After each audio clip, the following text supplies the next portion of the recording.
In order for a doctor to give you a diagnosis, he needs to find where the inflammation is in your gut.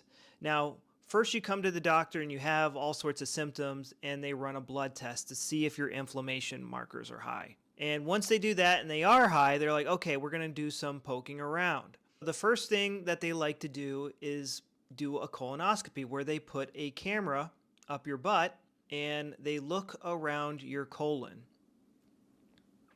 And usually they can get the camera right about here, and they can stick it a little bit up into your ileum, the last part of the small intestine. And, mine was so inflamed, it was shut. They couldn't get the camera through here. It was so inflamed. For me, they found inflammation here, and that could be diagnosed as sigmoiditis or colitis or ulcerative colitis. So colitis is just inflammation of the colon. And if it's ulcerative, if they see ulcers, they call it ulcerative colitis. If all of the colon is inflamed, they call it pancolitis. And all they need to do is a colonoscopy, and they will see what's going on there. Another thing they will do is a biopsy. And this is where they take a tissue sample and they look at the tissue under a microscope, and they run cultures to see if it's infected.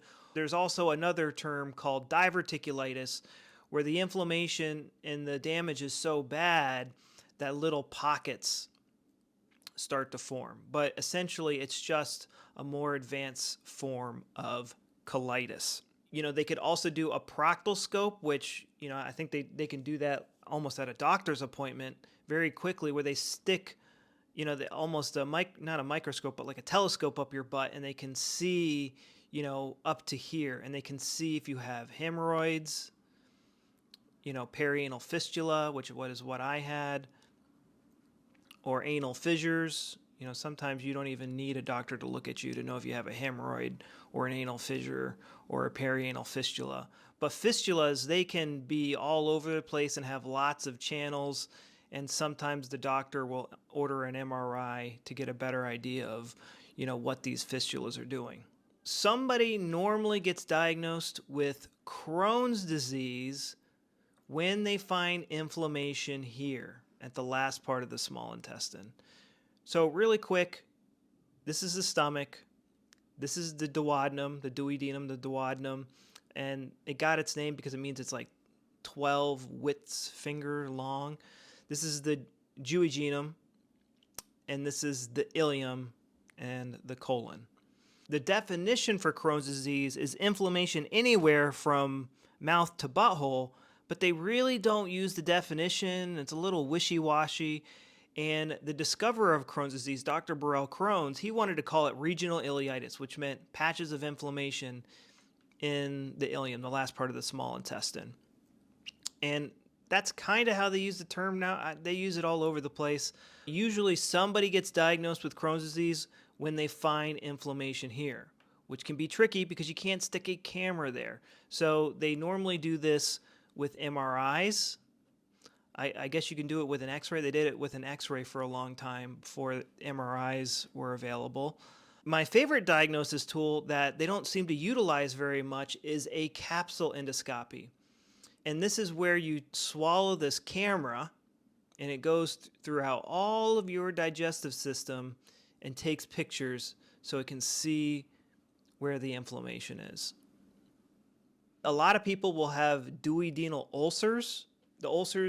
So the funny thing about stomach ulcers is they're not found in the big part of the stomach right here. They're only found up here and in the duodenum, and most of them are actually like right here. Most of them are here.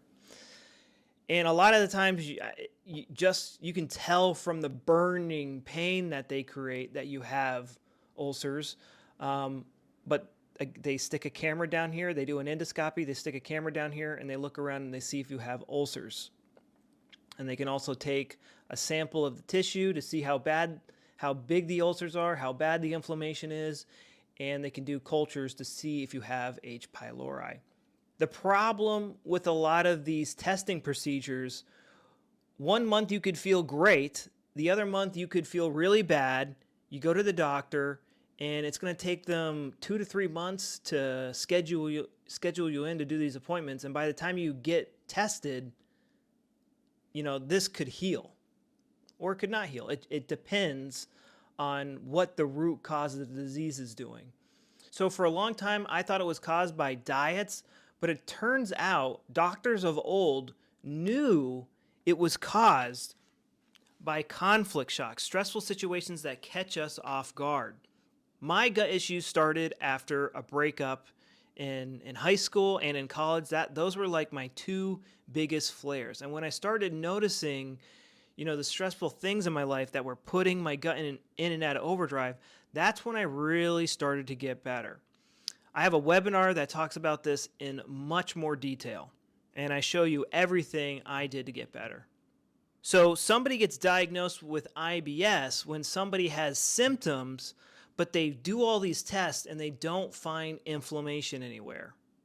Leaky gut is another term that's almost as dumb as Crohn's disease. It doesn't really tell us anything, and it doesn't help us get better at all because it's not what's really going on. Our brain is putting our gut in and out of overdrive. There's not stuff leaking into our system and causing random symptoms. It makes no sense for a toxin to leak out of the body, cause a rash on my right arm, and then my left arm is fine, and this part of my body's fine, and that part of my body's fine. It literally makes no sense.